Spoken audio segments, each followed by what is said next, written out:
Warning: your comfort zone is silently killing your calling. You feel safe, familiar, and justified in the small routines that cradle your days, but that very comfort is a slow spiritual anesthetic that numbs the voice of God and suffocates the gifts He breathed into you. First, understand that comfort creates a counterfeit peace that looks like God's blessing, but is often a slow drift away from obedience. Abraham left home because obedience demanded discomfort, Hebrews 11:8. And you are being called to the same posture of uneasy faith, not the soft pillow of convenience. Second, recognize the hidden mechanics. Comfort breeds comparison and excuses. Later, not now. I'm not ready. And those words are the enemy's bait. While you polish your safety, opportunities rot, prophetic appointments pass, and the harvest waits because the plow sits unused. Luke 9:62. So your delay is morally consequential, not neutral. Third, face the spiritual idol behind your hesitation. Approval, security, pleasure, or reputation. These are subtle gods that demand you settle. Jesus warned that whoever wants to save their life will lose it, and whoever loses it for his sake will find it,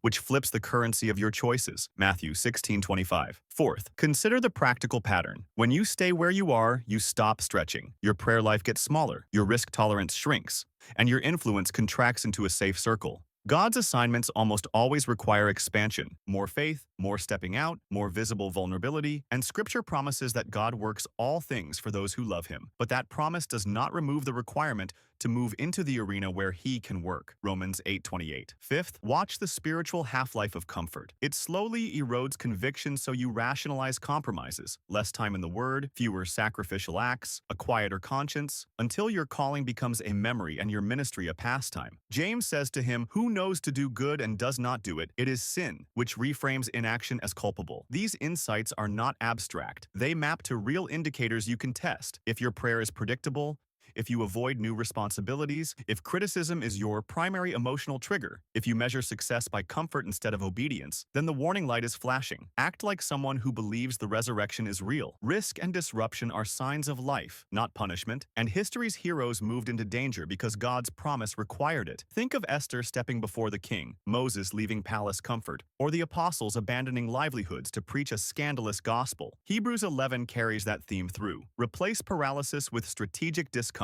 Choose one obedient risk this week: a conversation, a service, a confession, an offering of time or talent that stretches you, and treat it like a spiritual experiment where God's faithfulness is the hypothesis to be tested. Build rhythms that counter the gravity of ease: fixed times of sacrificial prayer, accountability that forces honest reporting, a small margin of resources reserved for redemptive risk, and a vision board anchored in Scripture, Proverbs 29:18, that constantly reminds you what God has promised beyond your present comfort. Beware also of counterfeit productivity, doing a lot inside your comfort zone while avoiding the one thing God specifically asked you to do, because busyness is the comfortable person's armor. The challenge is simple and brutal. Comfort will ask you to trade calling for ease, and your soul will conspire with the world to make that trade look righteous. Refuse it. Decide today whether you will be known for the size of your faith or the smoothness of your schedule. Step into one deliberate, uncomfortable act of obedience and let the result, whether immediate blessing or patient pruning, prove which master you serve.